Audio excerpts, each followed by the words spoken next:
Hello and welcome to this edition of Eduleader Speaks. It is a great pleasure to have with us Dr. Vandana Lulla.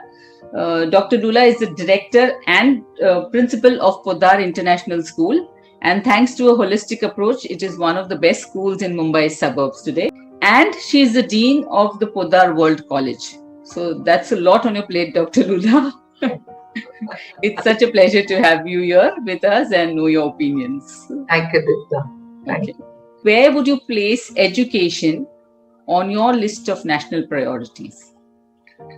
So if you ask me on my list of national priorities, I would place education at the top, because I think if we look at what's happening today, education is the basic need. And if education is there, only then the country can go beyond. It's very, very important that the focus for the national priority is always going to be education, and should be at the top. Dr. Lulla, last year, the year of the pandemic has brought its own challenges to educators across the country. Mm-hmm. What is your assessment of the past year? And what do you think about the response given by educators to the K-12 educators to the pandemic? So, if you look at what happened in the last academic year, even though there were major challenges, not only in the country but around the world, but I think in the field of education, all schools, all educationists really faced the challenges in spite of all the limitations that were there. And everybody crossed all limits to make sure that learning doesn't stop in schools. So learning continued in schools, whether it was synchronous or asynchronous. Most schools did very well. Teachers adapted to the new technology very well and went on.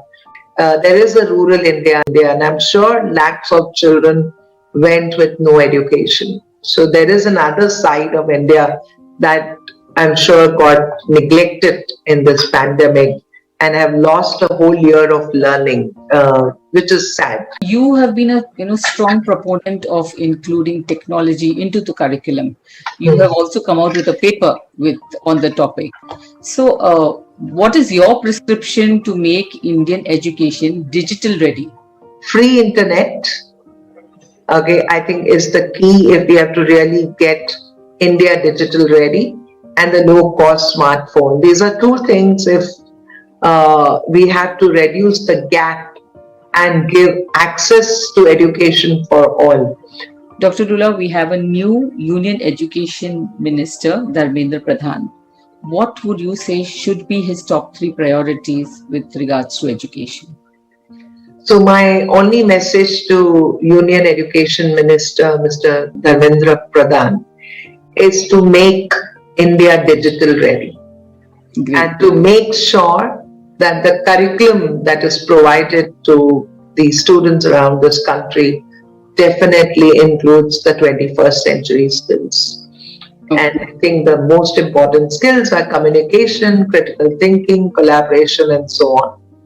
And also to bring up the level of government schools. I think that's my clear message to the Union Minister. Okay. All right. Ma'am, how would you describe your leadership style? That's an interesting question. I think I am democratic, inclusive, and I empower leaders. I make sure that all my leadership team, all my teachers and my students are tomorrow's global digital citizens, to make sure that they all are empowered with all the skills that are required, all the 21st century skills that are required. And my only goal in education is quality education for all children. So I make sure that when anybody comes to me with any problems, how do I find solutions? How do I make sure that they come up with their own solutions? And how do we take quick decisions to make sure that it benefits and it's a win-win situation for all?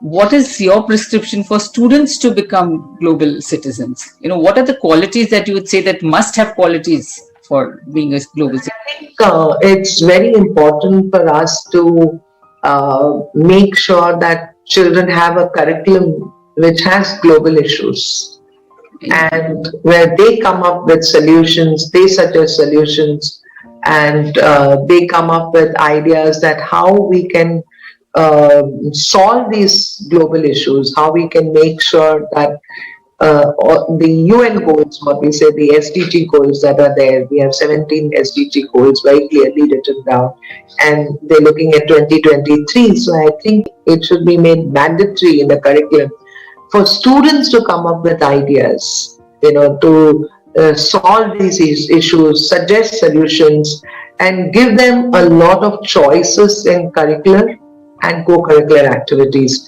There are gifted kids, there are kids who are here, and there are kids who are really trying to get there.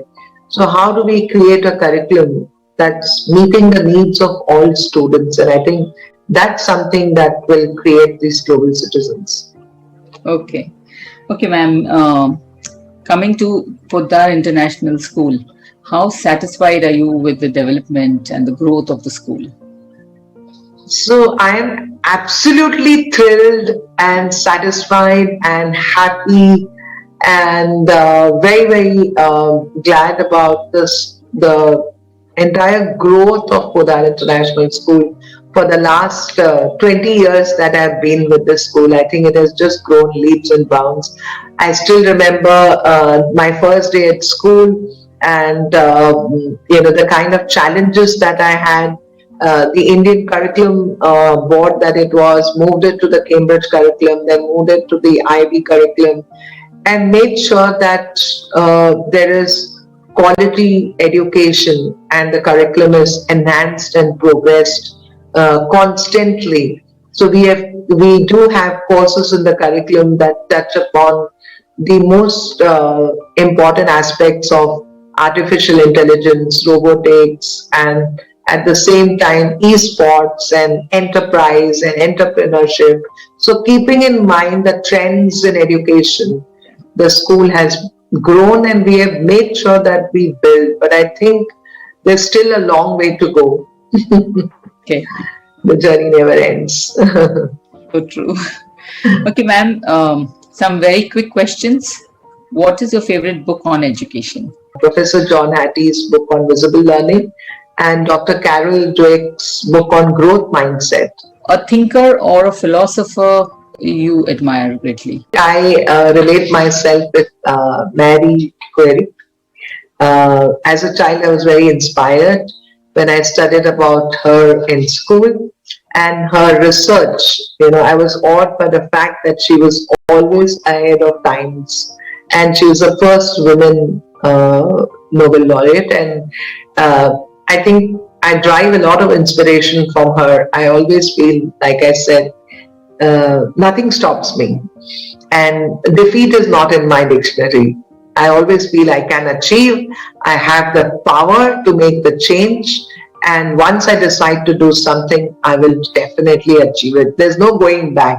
Lastly, pessimistic or optimistic about Indian education?